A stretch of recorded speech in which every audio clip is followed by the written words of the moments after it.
Bonjour pour un troisième épisode de chez Christian. Aujourd'hui, je suis toujours en compagnie de Jean-Sébastien, qui est encore mon invité. Comme je vous ai dit au tout début, il était un peu plus souvent avec moi au début du podcast parce qu'il aime ça jaser. On aime ça jaser de finances. Ça tombe bien. Fait qu'aujourd'hui, on a un sujet quand même différent un peu, mais quand même dans la même optique que les finances personnelles, donc la gestion des finances personnelles. Mais maintenant, on va parler plutôt de dette. Donc, de dette et de carte de crédit, l'utilisation de carte de crédit. Fait qu'on va commencer dans la première partie du podcast, on va parler un peu de la dette, un peu des comment que les gens peuvent accumuler des dettes au fil du temps, puis comment aussi, après ça, vous donner des solutions pour que si jamais vous en avez des dettes, comment vous pouvez en faire pour pouvoir éventuellement vous en sortir et en sortir gagnant. Parce que c'est le but, là, c'est plus en avoir de dettes. Fait qu'on on va commencer, dans le fond. Jean-Sébastien, pour toi, quand on parle de dette, qu'est-ce que ça veut dire? Une dette, c'est quelque chose qu'on doit à quelqu'un. Puis cette personne-là, à qui la somme d'argent ou le service, ça peut être plusieurs choses. On associe souvent dette à argent, mais cette personne-là s'appelle un créancier, OK. comme la banque. La banque est créancier de plusieurs personnes, plusieurs entreprises, plusieurs organisations, fait que, qui cumulent des dettes en échange de taux d'intérêt, souvent, là. Mais là, on commence déjà à rentrer dans les détails, mais une dette, c'est ça. C'est quelque chose qui est dû à quelqu'un ou une organisation. OK. OK, c'est bon. Fait que dans le fond, c'est un dû qu'on a à quelqu'un d'autre qui n'est pas à nous, dans le fond. C'est comme si on emprunte de l'argent de quelqu'un, puis il faut le rembourser, mais souvent, il faut le rembourser avec un taux d'intérêt. C'est ça. Ben, comme par exemple, c'est bien ce que tu dis, ça me fait penser à la dette classique, c'est l'hypothèque. On en a parlé au premier podcast. Mais tant que tu n'as pas payé le dernier sou de ton hypothèque, si je ne me trompe pas, la maison est entre les mains de la banque. Fait que s'il arrive quelque chose, il faut que tu l'aies payé au complet. Donc, le créancier, dans ce cas-ci, qui est la banque, ben, c'est elle qui possède la maison, l'immeuble pour lequel tu as contracté le prêt. OK. Puis, mettons, si on est pour définir un peu des différents types de dettes on peut accumuler au fil du temps, parce qu'on a tous ou on a peut-être eu, ou il y en a d'autres qui en ont encore, des dettes. Fait que c'est quand même quelque chose qui perdure dans le temps. Fait que si on est pour énumérer un peu des catégories de dettes. Bon, les premières dettes qu'on peut avoir, il y a des dettes qui sont pour des bonnes raisons. Là. Quand on a des urgences ou des projets de rénovation ou quoi que ce soit, puis qu'on n'a pas l'argent nécessaire pour faire face à ces défis-là, bien, il faut qu'on aille chercher de l'argent, mais il faut qu'on emprunte. Tu peux emprunter à un ami, tu peux emprunter à la banque, tu peux emprunter à la famille, mais tout ça, ça devient une dette. Oh, une carte de crédit, oui, mais ça, on en parle plus tard. On va aller tantôt, mais oui, effectivement, on peut introduire. En Amérique du Nord, ça marche, les cartes de crédit. Hein? Fait qu'effectivement, dans le fond, c'est une dette, c'est une dépense inattendue. On peut le mettre comme ça, là, c'est une dépense inattendue. Vrai. Ça, c'est une des raisons principales qui pourrait être évoquée pour... Parce qu'on n'a pas d'épargne, dans le fond, pour payer l'ensemble de cette dépense-là. Fait qu'automatiquement, on va se créer un engagement financier envers une institution ou quelque chose d'autre qui va devenir une dette. Oui. Fait que j'appellerais ça une bonne dette. T'sais. C'est sûr que c'est encore mieux si tu as de l'argent, si dans ton chemin de vie, tu as accumulé assez d'argent pour faire face à des imprévus. Mais bon, si tu n'en as pas assez, ben bon, tu contractes une dette pour faire face aux situations qui viennent vers toi. OK. Il y a des moins bonnes dettes aussi, par exemple.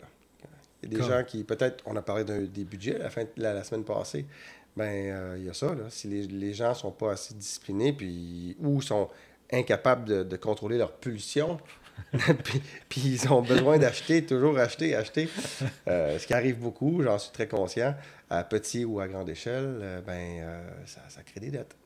OK, fait que des dépenses excessives, mettons. Oui, impulsives, excessives. Là. Exactement. Oui, tout ça fait partie de la même catégorie pour moi. Là. Mettons, un exemple concret, pour moi, ça serait, exemple, quelqu'un qui aimerait changer de cellulaire tout bout de champ. Ouais. Parce que de la technologie, dans le fond, il faut que ce soit toujours up-to-date. Fait qu'il va toujours dépenser dans le dernier cellulaire qui vient de sortir. On s'entend qu'il en sorte justement dans une fréquence assez régulière. Même si l'autre qui était toujours très fonctionnel, mais malheureusement, si tu aimes ça avoir les derniers cellulaires, ça peut, des fois, tu peux t'endetter pour en acheter. Surtout si tu n'as pas l'argent pour le payer complètement. Oui, moi, c'est des choses que je comprends pas, mais bon, qu'est-ce que mais il y en a d'autres, c'est des vêtements, ça peut être des autos, voitures, ça peut être effectivement, il y a plein de façons de dépenser, de faire des dépenses excessives. Mais ça fait rouler l'économie quand on fait ça. Oui, c'est clair. Mais tout ça, ça peut lier, ça peut amener à une faillite personnelle. Là, on pourrait en parler éventuellement dans un autre podcast peut-être, mais quand on a trop de dettes, ben, c'est ça qui arrive. Tu es obligé de déclarer faillite. Okay. Mais bon, là, on est dans d'autres. Oui, on a... Puis, mettons, un autre type, ça serait quoi? Un projet, moi, ce que je dirais, c'est un investissement en nous-mêmes. Tu empruntes de l'argent pour aller faire une formation ou pour juste, je sais pas moi, recadrer ta vie dans une autre direction. Là. Que ce soit à l'école ou je sais pas trop. Là. OK. Un changement de carrière, mettons, tu voudrais comme la COVID, dans le fond, dans un certain sens, a créé un certain sens de désorientation des gens au niveau de la carrière et du professionnel. Fait que les gens se sont réorientés leur carrière dans différents types peut-être de milieux. Puis, il n'était pas nécessairement toujours... Il n'y avait pas les compétences ni connaissances techniques et compétences, souvent. Fait qu'ils ont dû retourner à l'école, peut-être. Puis c'est normal. Puis effectivement. Fait que dans ce cas-là, effectivement, ils ont peut-être contracté des prêts étudiants ou des prêts de formation pour aller faire une nouvelle carrière. Mais moi, comme je le dis, j'aime vraiment ça voir ça comme un investissement en nous-mêmes. Un changement, puis on repart sur des bonnes bases, puis on change d'air, en fait. Là. OK.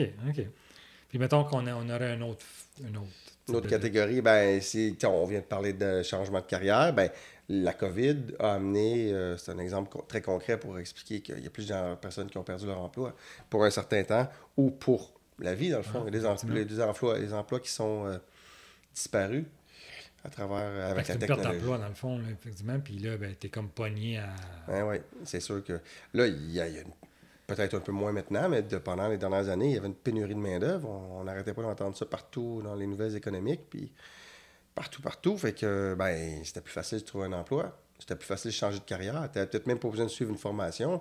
C'était peut-être ta compagnie, la nouvelle compagnie qui t'embauchait, qui te payait ta formation. Mais une perte d'emploi, normalement, ça génère un moment où tu n'as pas ou d'insécurité, de stress aussi, financier. Oui. Il fait que ça prend un coussin pour faire face à ça. Si tu n'as pas de coussin, il faut que tu ailles en chercher un. Parce qu'il faut que tu payes ton loyer pareil, il faut que tu manges pareil. C'est clair. Tes dépenses, ils n'arrêtent jamais. Hein? Tes dépenses, tes revenus. Prennent pas une pause. Là. C'est plate, ça. C'est plate. Il faut tout le temps manger, tout le temps s'habiller, tout le temps dormir. OK. Mais les revenus, eux autres, c'est plate. Ça arrête. Ça prend des pauses, effectivement. OK. Un autre? Toujours en lien avec des gens qui auraient peut-être un peu plus de difficulté à se contrôler, c'est quand tu te dépenses, comme ta limite de crédit te cadre, mais si tu commences à dépasser ça, on pourrait dire que c'est une utilisation excessive de ta carte de crédit. OK. C'est toujours dépensé dans le fond. C'est ça. Ton besoin impulsif de dépenser, peu importe les raisons, peu importe les besoins. Là. Mais en lien, disons, avec la carte de crédit. Parce que quand tu commences à contracter des dettes un peu partout, puis à un moment donné, peut-être l'option la plus simple, c'est souvent la carte de crédit parce qu'elle est là. Puis si tu as une limite de 16 000 c'est facile. Check. Oui, c'est ça. Passe, ça a l'air de rien. Puis soudainement, oups, pas capable de la payer. Puis les intérêts s'accumulent. Mais donc, c'est ça. Tu mets beaucoup d'argent sur ta carte de crédit. Là, les intérêts sont immenses. On parle de l'ordre en moyenne 18-20 Et ça monte vite, ça, là. OK. Fait que ça, c'est une façon de faire augmenter tes dettes vraiment de façon exponentielle, je dirais, là. Ouais. C'est bon. Un autre type? T'as déjà entendu parler de l'expression des voisins gonflables? Oui. Oui. On en a partout. Même, on est tous un peu comme ça, c'est sûr. Là, ou on pourrait appeler ça, disons, la pression sociale. Quand on se compare, on se console des fois, mais peut-être pas. Non, c'est ça. Quand on essaie, je sais pas, ton ami vient t'acheter une nouvelle voiture. Effectivement. Toi, ça fait 8 ans que tu roules la tienne, puis t'étais bien correct, mais là, tu viens d'emprunter son char parce que le tien vient de te lâcher, tu sais. Ouais, j'avoue, tu sais, ça fait réfléchir. Ou, tu as donné un super bon exemple, là. Il y a tellement de gens, on a tous un cellulaire intelligent, là. Eh oui. La pression, les réseaux sociaux, souvent, ils vont faire ça. Il y a beaucoup de ventes un peu, dans un certain sens, de mode, de trend, de dire qu'il faut tailler ça, sinon t'es pas in, t'es pas... Ouais. C'est une question de suivre la mode ou suivre justement les voisins, comme tu dis. Mais il a acheté une plus grosse maison. Moi, j'ai déjà été, je m'en souviens, quand j'ai fait un voyage en Californie, on a fait les tours des maisons des riches. un des éléments qui a été sorti dans le guide qui nous a partagé, puis ça m'a comme frappé, c'était à chaque fois que quelqu'un nouveau déménage dans une maison à Beverly Hills, mettons, il fait qu'elle soit plus gros que le voisin. Fait que, dans le fond, il reprend la maison telle quelle, malgré qu'il paye des millions. Puis là, il faut qu'il rénove, là. Fait que là, il la remet souvent à terre ou il rechange tout l'intérieur, puis il repart à nouveau, parce qu'il faut qu'il fasse toujours mieux que son voisin.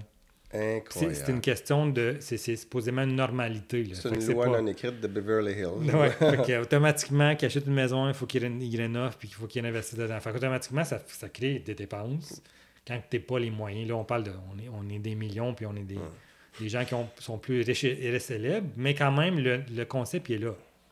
Parce que, dans le fond, on s'endette à cause de... Il faut faire mieux, qu'il faut faire plus que notre voisin ou notre entourage. Ça, c'est vraiment l'exemple parfait du voisin gonflable que tu as donné. Ou bien les voyages. Les voyages, c'est une façon de dépenser, puis qu'on aime tous. Qui veut pas aller prendre un avion pour aller en Californie, ou bien dans les Caraïbes, ou en Europe, tu sais, ou ailleurs, partout. Puis quand tu n'as pas les moyens, bien souvent, tu vas le prendre en crédit. Oui.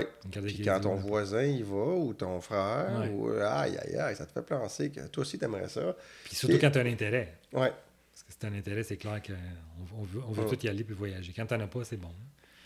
OK. Puis mettons qu'on mettrait un dernier là, au niveau des types de tu sais, je disais qu'il y avait au début qu'il y avait des bonnes dettes puis des mauvaises dettes. Ben une pas mauvaise dette serait, disons, des catastrophes naturelles ou des situations désastreuses qui arrivent. C'est con à dire, mais il y a une couple d'années, hein, on rirait un peu en disant ça. Ben oui, à Montréal, qu'est-ce qui arrive, tu sais, pas grand-chose. Ben là, hein, depuis une couple d'années, il y a eu la COVID, incroyable, des épisodes de verglas, des sécheresses, il y a des gens qui meurent à cause de la canicule, il y a des inondations. Effectivement, des inondations. Des tempêtes de vent de fou. Ça commence à être assez incroyable. Puis ben, à chaque fois, aux nouvelles des économiques, c'est certain que ça dit il y a, je sais pas moi, 1 ou 2 ou 5 milliards de dépenses reliées aux sinistres qui ont été causés par les événements qui viennent de se produire. Ou des feux, tu sais, souvent on pense, les feux de forêt, mais en même temps, un feu de bâtiment. Mettons, tu habites en logement. On a déjà vu ça aux nouvelles. La personne est à rue parce que tu es dans un logement, mettons, moyennement correct, dans une classe moyenne. Puis là, tu n'as pas d'assurance. Puis arrivé là, ben malheureusement, ton voisin il a fait un barbecue, puis ça a pris en feu. Tout le troisième étage a pris en feu. Ton appartement est pris en feu. Malheureusement, toi, t'es sauvé, mais tout est bien. Ils ont passé dans le feu. Et malheureusement, tu n'as pas d'assurance. Fait que va falloir que tu te reloges, il va falloir que tu rachètes des vêtements, il va falloir que tu réinvestisses à meubler. Fait que ça peut être, effectivement, si tu n'as pas de coussin, ben, ça peut devenir une dette à cause d'un événement. Malheureusement, pas nécessairement toujours... C'est ça, comme tu dis, tantôt, tu avais un bon exemple pour les voisins gonflables, mais tu avais un bon exemple pour dire que l'enfer, c'est les autres, des fois. Le voisin qui passe au barbecue puis qui brûle le bloc. Oh, tabarouette. Bon, on en a vu, là. Il y en a ça arrive. Ouais. C'est clair qu'il a oublié sa bonbonne ou sa bonbonne, il n'a pas fait attention, puis il a pogné à feu. OK. Puis maintenant, des solutions, mettons, pour compenser, pour pas qu'on se crée de dettes. Ou pour empêcher, dans le fond, d'en avoir, puis en même temps, ben, les absorber puis les éliminer. Parce que le but, c'est plus d'en avoir. Il n'y en a pas 56 000. Hein? Et je suis sûr que les gens qui ont regardé l'autre podcast ont remarqué que j'ai utilisé le mot discipline souvent. Ouais. Ben, c'est ça. Premièrement, il faut que tu disciplines à respecter le budget que tu t'es fait, si tu en as fait un. Puis, ben là, si dans ton budget, il y a une partie de dette, ben ça veut dire qu'il faut que tu dépenses. Tu te disciplines à dépenser moins dans les autres catégories de dépenses pour compenser. OK. Fait que c'est important de te faire... Un des points, ça serait de faire un budget. Un budget, mais adapté à ta nouvelle situation. Si tu as créé une nouvelle dette, okay.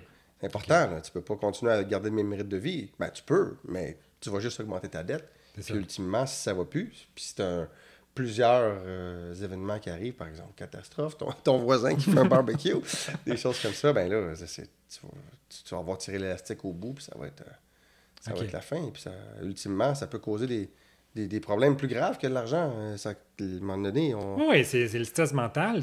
On parle de beaucoup de santé mentale de nos jours. Ben, effectivement, les stress financiers, ça crée de l'anxiété, ça crée un état d'esprit qui n'est pas nécessairement toujours joyeux, puis tu n'es pas toujours de bonne humeur parce que tu sais qu'éventuellement, il va falloir que tu le payes, il va falloir que tu le gères aussi, ces situations-là, parce que c'est des situations qu'on doit gérer. Fait que c'est énergivore en effort puis en santé mentale, effectivement combiné. Fait qu'un, ça serait de faire un budget. Un budget réaliste. Un budget réaliste, OK. Puis de le suivre. C'est pas juste de faire un budget, il faut le suivre. On a expliqué pas mal dans le dernier podcast un peu comment faire un budget. Ouais. Fait qu'effectivement, dans le fond, si on le suit pas, ça donne pas grand-chose. Okay. Mais tu sais, si on rentre un peu dans les détails, en essayant de trouver toujours des solutions, là, vous avez certainement entendu parler de l'expression consolidation de dette. Là. OK, oui, effectivement. Consolidation de dette, c'est que tu vas voir un ou plusieurs de tes créanciers, puis tu essayes de... En fait, tu vas voir un, puis tu te dis, veux-tu racheter toutes mes dettes? Puis fais-moi un prêt. Comme par exemple, tu as, je sais pas moi, 15 000 $ sur tes cartes de crédit à 19 %. Wow, cette dette-là, mettons qu'elle est urgente. Il faut que tu y mettes un frein parce que les intérêts s'accumulent vite. Tu as ton prêt automobile à 6 % puis ton hypothèque. Bon, ben peut-être que ta banque, si ta situation financière le permet, et puis si tu es fiable puis tes revenus sont potentiellement bons pour plusieurs années, ben, tu pourrais demander à ta banque de payer le prêt auto, payer la carte de crédit, puis de réhypothéquer. Réhypothéquer tout ça avec un taux peut-être un peu plus élevé que ce que tu avais, parce que ça devient plus risqué. Mais bref, tu réhypothèques, tu consolides, puis au lieu de payer un peu partout à gauche, à droite, puis de rendre le budget vraiment compliqué, ben, tu peux te dire, OK, c'est bon, moi je paye 350 $ de plus par mois pendant 5 ans, mais je viens de clairer mes dettes. OK. C'est comme ça que je le vois. Là. C'est un exemple très concret, là, mais je pense que ce serait le plus simple. Là. OK. Fait qu'on consolider. Puis en même temps, tu dis tantôt d'aller voir le créancier, mettons la banque, dans le cas où on voudrait l'hypothéquer, en rajoutant dans le fond la dette de carte de crédit puis les dettes hautes, là, que ce soit prêt auto ou n'importe quoi. Mais aussi, dans le fond, on pourrait négocier les taux avec les créanciers. Oui, tout ça. D'avoir des taux, c'est ça, d'avoir des taux plus bas. Parce que on parle d'hypothèque, mais on va prendre un exemple plus concret. Tu as une hypothèque de 200 000 à 3 %, tu as un prêt de taux de 50 000 parce que tu aimes les autos de luxe à 7 %, puis tu as des cartes de crédit, mettons 15 000 sur des cartes de crédit à 20 %. Ça monte vite. Ça monte vite, effectivement. Fait que quand tu mets le total de ces paiements-là mensuellement, ben, ça donne quand même des gros montants. Tu te retrouves à payer des milliers de dollars d'intérêt par année pour avoir quoi en échange? Ben, ce que tu as. Les biens que tu as. C'est rien de nouveau. Là. Non, c'est rien de nouveau, c'est ce que tu as. Fait que ça serait de prendre ces trois choses-là, puis retourner, mettons, voir la banque et dire, écoutez, j'aimerais ça réhypothéquer la maison, on est capable de faire un genre de taux combiné ou taux amorti en fonction de toutes ces valeurs-là. Puis éventuellement, ben oui, on peut, dans le fond, regrouper puis avoir un taux négocié qui va être un peu à la baisse, mais qui va prendre en considération l'ensemble de notre portefeuille de dette. Oui, bon, c'est bien dit, d'une autre façon. Là. OK. Puis quoi d'autre, mettons, comme on aurait comme solution? C'est sûr que l'argent ne tombe pas des arbres, mais on peut toujours augmenter nos revenus. Tu sais, on a l'expression avoir un sideline. Effectivement. Je sais pas, moi. Side hustle. En anglais, side. Mais bon, par exemple, de façon très concrète, tu sais, je pense à quand on était jeune, là, on allait, je sais pas moi, pelleter les entrées des voisins ou couper le gazon. Peut-être qu'à rendu à 42 ans, ça te tente moins de faire ça. Mais tu sais, si t'es vraiment pris à la gorge, pourquoi pas? Il y a personne qui aime ça couper son gazon. En tout cas, très peu de gens. Puis même chose pour aller pelleter, puis ramasser les feuilles l'automne. C'est de l'argent qui est relativement facile à aller chercher, puis généralement, c'est en dessous de la table. Fait que tu sais, si tu prends cet argent-là, puis tu arrives à éponger tes dettes plutôt que de le dépenser, ben pourquoi pas, là? Fait que dans le fond, c'est augmenter. Effectivement, c'est augmenter ton revenu. Mais le revenu global, mettons, au niveau de l'entrée d'argent. Là tu disais que tout se négocie, ben, tu peux aller voir ton boss et dire, écoute, peut-être qu'il y a une augmentation, je travaille fort. Ça aussi, dans le fond, on peut négocier les salaires. Oui, c'est sûr. Surtout si on est dans le privé, où est-ce qu'on peut effectivement négocier, parce que dans la fonction publique, des fois, c'est plus difficile à cause des syndicats, parce que c'est souvent les syndicats négocient nos salaires dans un certain sens, dans plusieurs sphères, comme là en ce Ouais. moment, il y a des négociations de salaire. Fait qu'effectivement, dans les négociations de salaire, ben, ça l'indique un peu tes échelles salariales. Fait qu'il y a moins de place à négociation. Mais mettons, dans la maturité où est-ce qu'on peut négocier ton salaire, ben, c'est une façon d'augmenter tes revenus. Et comme tu dis, souvent faire un deuxième job-in, ou des job-in un peu à gauche, à droite, rendre des services. Où est-ce qu'on est dans nos capacités? Fait que c'est sûr que c'est pas réinventer la roue, là, c'est pas aller chercher quelque chose de nouveau, mais si on a des compétences, mettons la cuisine, il y a des gens qui cuisinent super bien, puis au bout de la ligne, ils peuvent préparer des plats pour d'autres. Tu peux les vendre, les plats, même si c'est... Des fois, on pense que c'est compliqué, mais non, on peut faire des plats puis aller les vendre à nos voisins, vendre à notre entourage, notre milieu de travail. Des fois, il y a des gens qui vont au milieu de travail puis qu'ils n'amènent pas leur lunch en cafétéria, mais en plus de payer 15-20$, on peut leur offrir un lunch à 10$, mais au bout de la ligne, ton 10$, toi, il t'en coûte 5-7$. Ben, ça te fait 3-4$ à chaque fois, mais il faut le volume. Parce que c'est ton temps. Le reste du temps, c'est ton temps. Puis tu choisis de l'investir pour aller chercher un petit peu d'argent. Puis tu me faisais penser, l'idée me glisse, là, mais avec les technologies maintenant, il y a des sites web qui permettent de partager des autos. Là, comme comme une auto. Turo. Pas comme une auto, ça c'est un concept. Mais Turo, ça veut dire que tu peux prendre ton auto, puis tu décides que tu la loues, tu la laisses ouverte pour que des gens puissent voir sur le site que ton auto est disponible. Mais Airbnb, mettons. C'est ça, c'est un Airbnb d'auto. Ouais. C'est exactement ça. Okay. Puis c'est le fun, ça. C'est sûr que tu veux pas que ton auto finisse entre les mains de n'importe qui, mais ça reste une solution qui peut t'amener une entrée d'argent. Ah oui, toujours, un petit peu, sans vraiment faire d'efforts. Puis bon, si on cherchait, on en trouverait d'autres, mais bon, c'est pas le but du... On en fera un podcast, les sidelines. OK. Quoi d'autre qu'on pourrait faire, mettons, comme tu penses, une solution?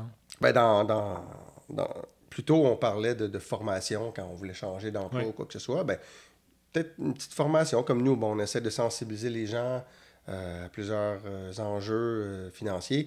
Ben ça, il faut se sensibiliser à travers des podcasts ou d'autres. S'informer comme il faut de c'est quoi l'impact des taux d'intérêt, d'avoir des dettes, de dépenser les yeux fermés sans budget. C'est des gros impacts. S'instruire dans un certain sens sur ce monde-là qui est très grand puis il fait partie intégrante de nos vies. Fait que c'est s'instruire un peu sur la gestion des finances. Qui s'instruit s'enrichit, qui disent. Exactement. On est fort sur les proverbes ce soir. OK. Dans le fond, c'est s'auto-instruire, dans le fond, ou aller chercher l'aide des gens comme nous, dans le fond, qu'on parle de finances. Parce que moi, d'ailleurs, je travaille dans le monde des finances. Fait que j'ai quand même beaucoup de connaissances à ce petit-là. Fait qu'un peu, dans le fond, qu'est-ce qu'on fait là? C'est aider les gens à s'instruire sur comment mieux gérer leurs finances. Fait que c'est faire ça davantage pour tous les autres aspects qu'on ne pense pas des finances. Puis tu l'as bien nommé, dans le fond, là, tout ce qu'on a à gérer. Budget, on a parlé de budget, justement, on a parlé d'hypothèque. Fait que dans le fond, c'est de s'instruire un peu sur chacun de ces sujets-là pour éventuellement être meilleur ou avoir des connaissances générales un peu plus aiguillées pour aller mieux faire la gestion de la finance. C'est toujours bon d'avoir des connaissances. On perd rien à apprendre. Là. L'information, c'est ça. C'est notre succès, puis c'est l'art. Il faut juste choisir les bonnes, par exemple. Oui. les bonnes informations. As-tu une autre solution? Si on est endetté, c'est peut-être parce qu'on a aussi plusieurs biens. On a peut-être, je sais pas moi, trop de chaises ou trop de jouets pour les enfants, trop de... Vêtements? De quoi? Des vêtements, ben oui, c'est clair. Des chaussures, n'importe quoi. Ben, il y a des outils tellement simples de nos jours. Là. Tu peux vendre quelque chose en dedans de 12 heures, 2 jours maximum sur Marketplace. Facebook, Kijiji. Kijiji, oui, exactement. Puis il y a des... Kijiji, ça dépend du type d'annonce, mais en général, tu peux t'en sortir gratuitement. Là. Fait que tu peux vendre de tes choses. Tu peux... Dans le fond, se faire un ménage un peu dans ce qu'on a puis qu'on n'utilise plus, parce que souvent, c'est ça. On empile, on accumule, mais on les utilise pas tous les jours, tous les semaines, tous les mois. Fait que souvent, c'est faire un peu de ménage dans ce qu'on a puis remettre à vendre ce qu'on n'a plus besoin. Aller chercher, on peut attendre aussi au printemps faire des ventes de garage, tout ça. Là. Mais si on n'est pas dans un coin propice à ça, Marketplace puis Kijiji, c'est pas mal les deux meilleures places où on peut vendre facilement des choses. Là. Effectivement. OK. Puis un dernier, mettons, ça serait quoi si on voudrait aller un peu plus... si on veut vraiment parfaire nos connaissances, ben, on peut toujours aller consulter aller faire une consultation auprès de professionnels, spécialistes. Il y a des gens qui sont là pour ça, puis ils vulgariseraient peut-être mieux que ce qu'on est en train de discuter. Ben, peut-être pas. Peut-être pas aussi. Ça se peut qu'on soit des pros, nous autres aussi. Il faut se donner un peu de crédit. Là. C'est vrai, OK. Crédit? Ah non, pas trop. Non, pas crédit, mais donner du crédit. Effectivement. Là. Mais il y a des experts. Puis il faut faire attention aussi. Il y en a qui sont peut-être des arnaqueurs. Là. C'est ça que je me disais. Il y en a qui veulent vendre un service d'instruction ou de vous aider, mais en même temps, c'est toujours en contrepartie d'un montant d'argent. Fait que c'est faire attention à qui qu'on va. Mais effectivement, moi, j'en pense à un, mettons, qui est facile d'aller voir. Souvent, c'est notre conseiller de la banque. Souvent, on a un conseiller financier qui est attitré à notre compte à la banque parce qu'on a une hypothèque, parce qu'on a un compte, on a ci, puis on a besoin d'un conseiller. Bien, on peut aller directement à lui. Déjà, lui, bien, il est gratuit. Dans un certain sens, ça fait partie des frais bancaires qu'on paye, puis il est accessible. Fait qu'on peut lui demander des conseils financiers par rapport à certaines choses. La seule chose qu'on ne faut pas oublier, on en reparlé dans notre premier podcast au niveau du conseiller, il travaille quand même pour sa banque. Fait que, il va vouloir souvent quand même avoir une certaine perspective puis une vente au niveau de la banque pour laquelle il travaille. Mais il peut quand même être là pour nous conseiller de façon générale dans certains types de produits. Surtout si on veut faire une consolidation, ça peut être une première personne qu'on peut aller voir pour justement nous aider à mieux orienter un peu notre consolidation qu'on veut faire, avant d'aller voir un spécialiste spécialisé en consolidation de dette. Fait que c'est sûr, il n'y a rien là-dedans, on ne va pas se raconter des histoires. Il n'y a rien qui est de l'argent qui tombe du ciel, à part si tu gagnes à l'auto. Hein, ça peut être une solution, mais bon, d'acheter des billets d'auto à la répétition... c'est un investissement aussi. C'est un genre d'investissement. Ça peut être une dette. Il y a des dettes qu'on n'a pas sautées, mais on peut parler des dettes de jeu, on peut parler d'autres... Parce qu'il y en a qui, des fois, d'autres dettes, là, mais on va arrêter, mettons, qu'est-ce qu'on a parlé. Je pense que les gens ont bien compris la notion de dette. Mais bon, si tu t'endettes, malheureusement, c'est difficile de s'en sortir. Mais on peut toujours s'en sortir. Oui, on peut, mais il faut faire... Je dis difficile dans le sens qu'il faut mettre les efforts. Oui, c'est ça. Et le mot discipline encore qui me rebondit dans la tête. Ah, incroyable. OK. Puis maintenant, tantôt, on a abordé la question de carte de crédit parce qu'on a dit que c'était un moyen facile de s'endetter. Parce qu'on l'a dans nos poches. On a une limite quand même des fois plus élevée de qu'est-ce qu'on voudrait avoir. Puis malheureusement, ben c'est facile. On s'en va au magasin, on achète tout plein de choses. Noël s'en vient. On veut les gens vont vouloir dépenser pour des cadeaux. Fait que chic, ça va vite. Ça va vite, puis ça paraît pas. Ça paraît pas. Même dans ton compte de banque, ça ne diminue pas. C'est ça. Mais la dette, elle augmente. OK. Fait que comment, si mettons, on s'attarde un peu plus sur la notion des cartes de crédit, qui était notre deuxième sujet d'ailleurs du podcast, on voulait comme parler un peu plus des cartes de crédit, puis comment bien les utiliser ou comment utiliser nos cartes de crédit pour avoir un certain avantage. Maintenant, si on tombe dans ce sujet-là, ça serait quoi, mettons, au niveau des cartes de crédit qui serait important? Mettons, si on part par le début, comment choisir une carte de crédit? Bon, on va choisir l'expression cliché. Il faut qu'elle soit adaptée à tes besoins. Là. Si tu as plus d'argent, puis que tu aimes voyager, par exemple, comme beaucoup de monde, évidemment, ben, tu peux aller vers les cartes de crédit qui donnent des points avion ou des points d'aéroplan ou... comme Air Miles Oui, c'est ça. Ben, je ne sais plus si ça existe. Mais ça existe encore, le programme. Ouais, bon, anyway, on se comprend.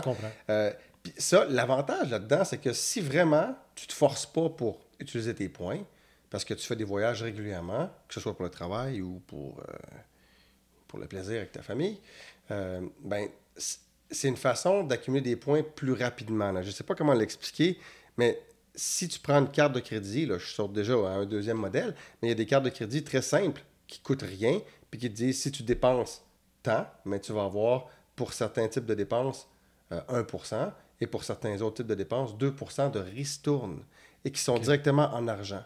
Il y a des cartes de crédit aussi qui peuvent te donner des ristournes en argent REER. Fait qu'il y a vraiment plein d'aspects qui peuvent être traités. Mais au bout de la ligne, c'est plus tu dépenses sur ta carte de crédit et plus tu vas obtenir des points. OK. Fait que le concept, dans le fond, c'est aller chercher une carte de crédit, parce que tu as nommé tantôt une carte de crédit adaptée à tes besoins, à nos besoins. C'est d'aller chercher une carte de crédit qui représente un peu notre mode de vie. Exactement. Oui, ça, c'est bien dit. Ouais. Fait que si on dit mode de vie, dans le sens où on dit si quelqu'un voyage beaucoup parce qu'il est obligé de travailler par son voyage, par son travail, mettons quelqu'un qui se promène parce qu'il y a des conférences, c'est un conférencier, exemple, puis il voyage énormément, mais prendre une carte de crédit qui est axée sur les voyages, bien effectivement, le ristourne, le pourcentage de retour sur son investissement, qui, dans le fond, sur les dépenses qu'il en fait, bien, il va être plus avantageux que quelqu'un qui va juste prendre une remise en argent, exemple. Exactement. Puis là, ça peut devenir intéressant parce que tu as toujours des promotions qui font en sorte que tes points s'accumulent plus vite. Que tu peux avoir, je sais pas, peut-être une promotion sur un hôtel, super beau, un upgrade. Tu prends une chambre normale, tu es upgradé. Ou tu peux monter de la classe régulière à la classe affaires.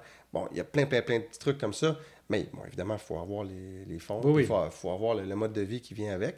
Mais même si elle te coûte, par exemple, 120$ par année, cette carte-là, ça devient un investissement quand même parce que tu as des avantages que vraiment tu peux profiter dans ton mode de vie qui peuvent aider ta qualité de vie. Là. OK, fait que c'est ça. Si est bien adapté à ton mode de vie, automatiquement, dans le fond, ton retour va être bien investi parce qu'il va t'aider personnellement à aller chercher des avantages que, en principe, on devrait payer pour ça. Ouais. Fait que c'est ça, exemple, que, comme tu dis, un upgrade pour un hôtel, ben si ton budget c'était 100$, puis finalement, il faut que tu le payes 150$ parce que tu restes en chambre de luxe, ben ton 50$, il n'est pas prévu. Mais là, avec l'avantage de la carte de crédit, il va être gratuit dans le fond. Il tombe du ciel en quelque part. C'est ça, ça te revient. Fait que dans le fond, effectivement, ça donne comme des atouts ou des bonifications à tes produits que tu achètes déjà. Ou pour les locations de voitures aussi. Effectivement. Ça va avec voyage, ça. Les chambres d'hôtel, location de voiture. Avion, comme tu dis, la classe affaires, dans le fond, souvent en avion, c'est souvent ça. Au bout de... J'ai un ami qui a une carte de crédit que c'était comme, au bout de 10 voyages, mettons 10 réservations de chambre d'hôtel, la 11e est gratuite. Ah. Fait qu'automatiquement, c'est un programme, dans le fond, qu'elle avait. C'est une remise de 10% quand tu y penses. Exact. Ça, là. C'est beaucoup. Puis peu importe la valeur de la chambre. Fait que c'est pas nécessairement juste qu'il y a une concurrence. C'est t'en réserves 10, la 11e est gratuite, peu importe la valeur. Fait que tu peux même te pogner le gros luxe, la chambre de la suite, la 11e, elle va être gratuite. Bien, ça, c'est exactement ce qui illustre ce que je voulais dire, que j'avais de la misère à expliquer au début, que quand ces cartes de crédit-là, qui sont vraiment axées très, très pointillées là, sur les voyages, bien, ta remise, on a fait le calcul rapide, c'est 10% dans le cas que tu viens de dire. Bien, si tu veux essayer d'avoir ça sur une carte de base qui ne coûte rien par année, par exemple la Visa Desjardins classique, là, ben non, tu n'auras jamais plus que 2%. Là, parce que c'est une remise en argent direct. Là. C'est difficile d'aller chercher plus. Tandis que là, c'est un service, puis il y a plein de facteurs impliqués. Fait que tu peux vraiment en profiter. Davantage.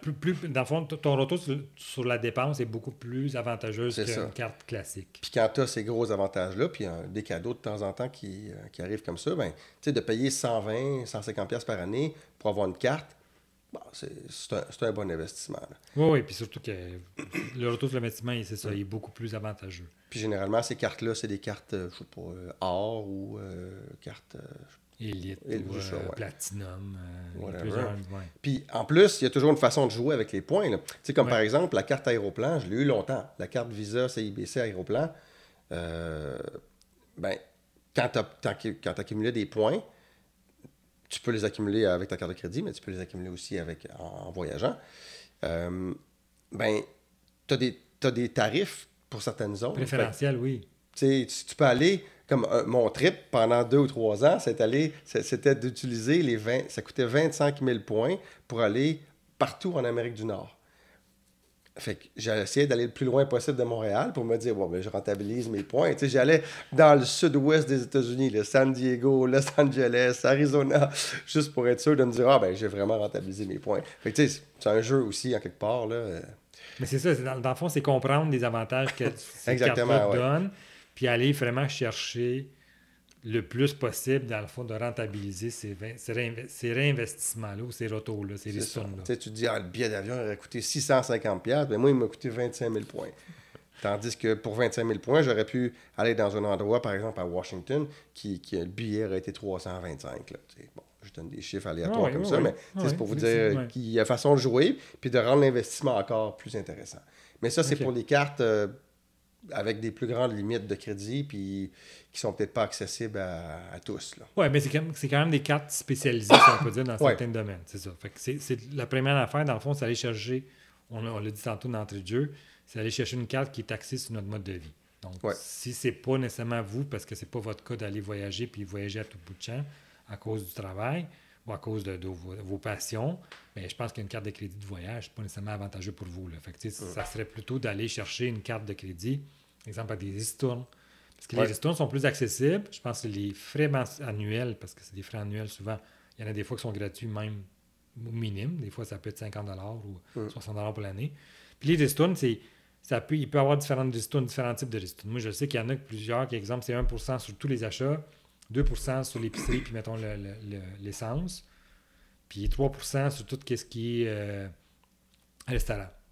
Fait que c'est exemple, tu manges dans un restaurant, ben, tu vas toujours payer. Assure-toi, dans le fond, d'utiliser, parce qu'il y a des exemples concrets pour aller chercher le plus de ristournes, c'est de les utiliser en fonction de justement comment ils ont été bien identifiés dans les avantages. Fait que c'est les utiliser pour le 2 puis le 3%, parce que c'est là qu'on fait plus d'argent, là.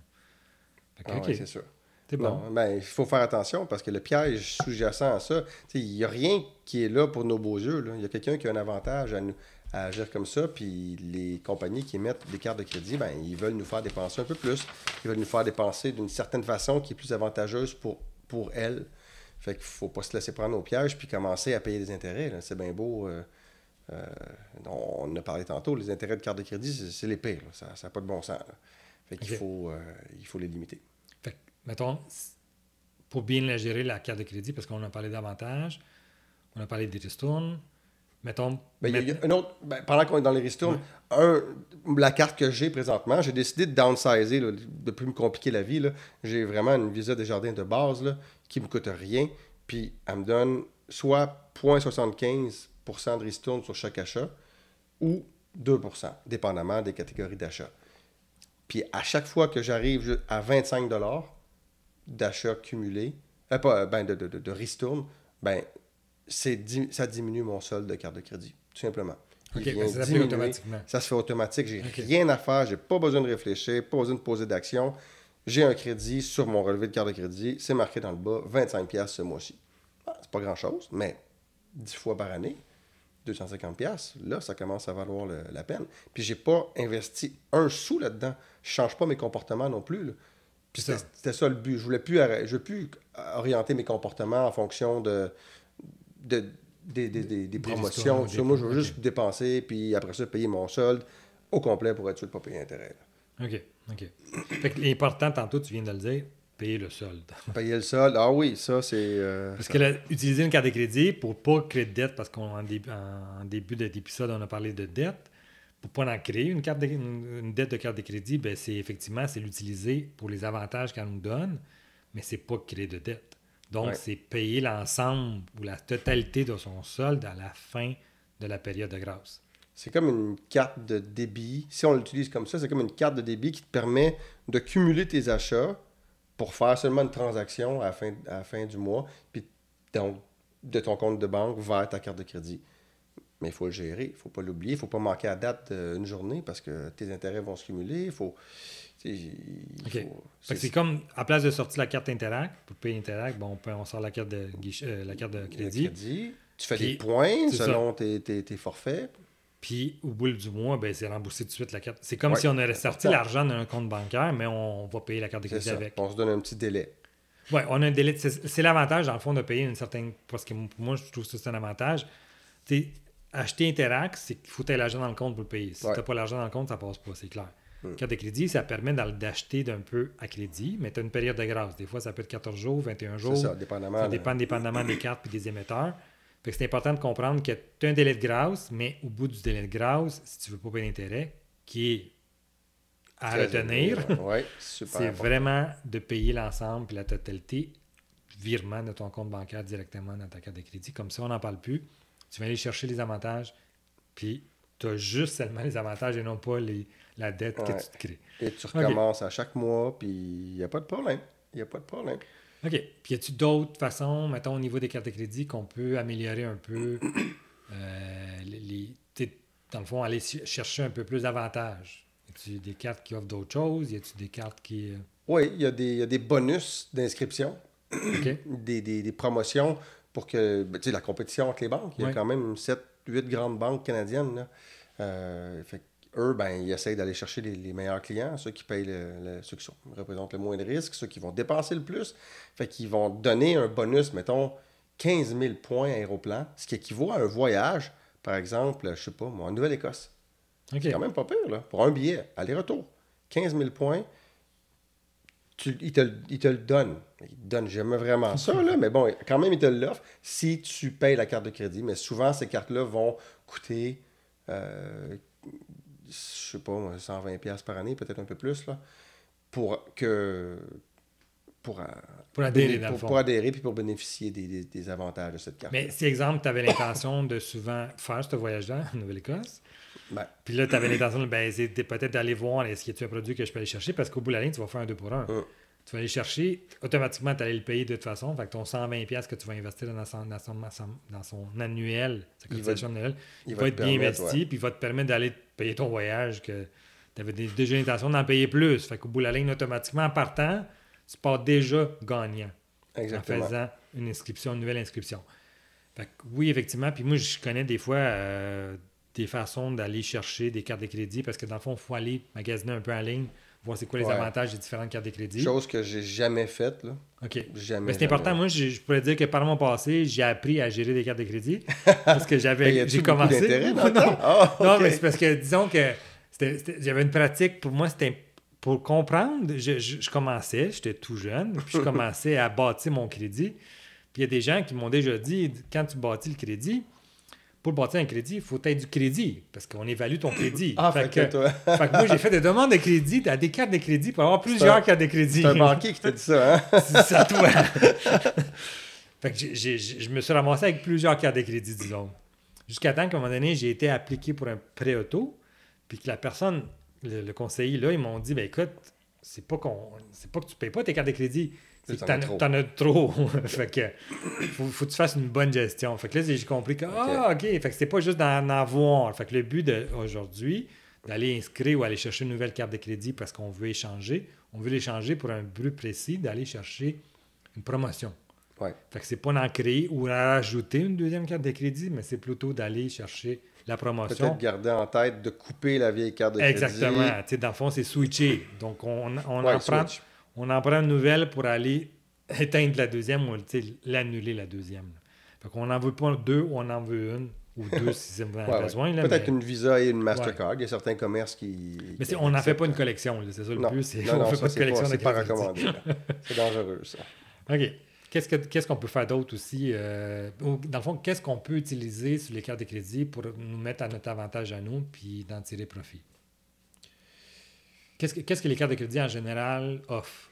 Exemple qu'on a, si on veut aller chercher d'autres avantages dans les cartes de crédit, c'est quoi que les cartes de crédit nous offrent? Y a-t-il quelque chose que toi, tu sais qu'ils nous offrent? Moi, je sais qu'elles nous offrent, mettons, des assurances. Ouais, souvent, on pense, on achète un bien, il y a des cartes de crédit qui nous offrent une deuxième année de garantie du fabricant. Dans le fond, on achète un bien de consommation, souvent on a un an de garantie dessus. C'est la loi, je pense. La loi détermine que le fabricant doit absolument offrir une garantie d'1 an. Mais souvent, on dirait que les biens sont faits pour qu'après 1 an et 3 jours, ça pète, là. Fait que oui, ça c'est un avantage. Il y a des cartes de crédit, souvent, dans l'ensemble des majorités des cartes de crédit, ils nous offrent de doubler, ils nous doublent, dans le fond, la garantie du manufacturier. Fait que souvent, on se ramasse qu'on a une deuxième année additionnelle gratuite qu'on ne paye pas, puis juste parce qu'on a adhéré à cette carte de crédit-là. Fait qu'il y a ça, il y a des assurances, des photos, il y a des assurances voyage. Quand tu vas louer une voiture, c'est ça, dans un voyage, ça commence à être pas mal répandu, ça. Parce que louer, je sais pas, pour ceux qui ont déjà loué des voitures, là, ça peut coûter jusqu'à, je sais pas, 25-30$ par jour de plus en assurance que la location de la voiture. Même des fois, c'est même le coût de la voiture. C'est ça, ça n'a pas de bon sens. Ça n'a pas de bon sens. Fait que si tu viens d'avoir une carte de crédit, si on fait des voyages, là, tu viens d'avoir une carte de crédit qui nous permet d'éviter ces assurances-là. C'est sûr que les entreprises qui veulent te vendre, qui loue des voitures, il insiste. Bah, peut-être que ton assurance, elle ne va pas couvrir tel dommage. Ben non. Je sais pas qui lit tous les contrats là, mais d'assurance, mais je suis sûr que c'est assez bien fait. Puis l'assurance qui vient avec la carte de crédit est très... Ça couvre. Ça va couvrir pas mal tout ce qui peut arriver. Là. Fait qu'effectivement, dans le fond, c'est un autre avantage que les cartes de crédit nous offrent. Puis que malheureusement, je pense que bien des gens les utilisent pas. Ou sont juste pas connaissants des avantages. Parce qu'on lit pas le contrat. Tu viens de le nommer tantôt. Il faut lire les contrats. Ça vient avec des contrats d'utilisation. Mais dans les contrats, ça nous donne quand même beaucoup d'avantages. Puis souvent, dans des cartes, même des cartes gratuites, il y a quand même des avantages au niveau des assurances voyage, des assurances même voyage. On fait un voyage de fin de semaine. Souvent, il y a des assurances voyage de 3 jours inclus. Ah, c'est vrai, oui. Fait que tu t'en vas, puis tu n'as pas besoin de t'acheter une assurance voyage additionnelle. Elle est incluse dans ta carte de crédit. Fait que l'important, dans le fond, qu'il faut comprendre, c'est qu'il faut qu'on paye notre hôtel ou le transport qu'on y va pour y aller avec la carte de crédit, puis qu'on puisse bénéficier de l'assurance voyage. Si on le paye comptant, c'est clair qu'on ne peut pas juste bénéficier l'avantage sans utiliser la carte de crédit. Fait que le but, c'est un peu ça. Mais c'est là que, dans le fond, c'est faire une gestion saine et efficace de la carte de crédit. C'est que si on est connaissant, puis on prend un peu de temps au début, quand on cherche à aller chercher des avantages pour une carte de crédit, de bien comprendre le contrat d'utilisation, de bien voir les avantages et lire les avantages. Et après ça, c'est de les mettre en application puis aller chercher pour nous bonifier, nous, notre vie, là, notre mode de vie. Parce qu'on l'a dit en prémisse, si on cherche une carte de crédit adaptée à notre mode de vie. Fait que si on fait ça, bien, je pense que c'est gagnant-gagnant tout le temps. Là. Puis il y a même différents trucs là, pour bonifier un peu l'utilisation des cartes de crédit. J'en ai un que je peux vous donner. Souvent, si vous avez un compte bancaire, mettons avec une institution bancaire que tous les gens font affaire avec, bien, vous pouvez prendre une carte de crédit de cette banque-là. Cette institution financière-là, oui. Puis souvent, si vous la prenez à la même institution, elle, avec un exemple que vous gardez un compte d'épargne dans votre compte avec un minimum de montant, bien, automatiquement, pas le solde, mais les frais mensuels vont être remboursés. Si, exemple, vous l'en prenez plus cher, ils vont être remboursés parce que vous l'avez à même votre forfait de banque. Une espèce de package deal comme Vidéotron qui te vendent le téléphone résidentiel, le cellulaire, puis OK. Plus tu as de produits, si on peut dire, là, effectivement. Plus tu vas aller chercher des escomptes. Ah, c'est bon. C'est ça. Fait que dans le fond, des fois, on dit elle nous coûte 120 $ par année, mais si on l'a avec la même institution bancaire qu'on a de notre compte, bien, si on garde, exemple, notre forfait bancaire qui nous coûte 12, 13, 15, 17 $ par mois, bien, si on garde le minimum de 2000 dans notre compte, bien, les 120 $, ils sont gratuits. Ils nous remboursent, dans le fond, les 120 $. Fait que c'est important aussi de magasiner à même votre banque ou de vos produits financiers avec la banque que vous avez, voir les cartes de crédit qui existent, parce que des fois, ils ont des avantages. Fait que c'est pas nécessairement sauter sur l'autre à côté, mais c'est aller bonifier ça parce qu'ensemble, vous allez gagner sous vos frais et sur votre utilisation de la carte. Parce que dans le fond, la carte, elle ne vous coûte à rien. Puis en plus, elle vous donne beaucoup plus d'avantages.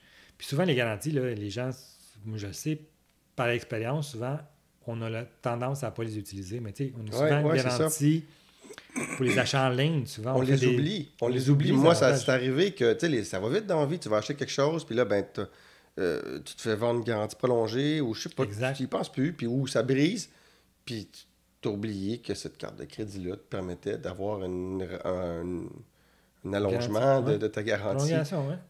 Parce que c'est pas tangible, c'est pas comme une remise en cash, c'est pas comme des points que tu accumules. Là, c'est juste quelque chose qu'il faut que tu lises dans le contrat, puis tu te souviennes. Bon, en tout cas, j'avoue que je me suis fait prendre moi-même de temps en temps, puis après, ça me faisait chier un peu, mais bon, c'est comme ça. Puis, on apprend, c'est ça. C'est ça, on apprend, mais il faut juste être conscient de ce qu'on a. Je sais pas, mettre le contrat sur le frigo. Non, pas ça. Je pense que ça couvre un peu l'ensemble de ce qu'on voulait discuter des cartes de crédit. Absolument, oui. Il y a sûrement des questions qui pourront être émises. Je pense que on est très fervent à recevoir. Oui. Fait que n'hésitez pas à en laisser. Si vous avez d'autres suggestions aussi au niveau des finances personnelles, des sujets qu'on a peut-être abordés brièvement, mais que ça vous intéresse davantage, vous voulez approfondir, ça va nous faire plaisir. Laissez-nous en commentaire. Puis d'ici le prochain épisode, au plaisir de vous revoir. Puis n'hésitez pas. Au revoir.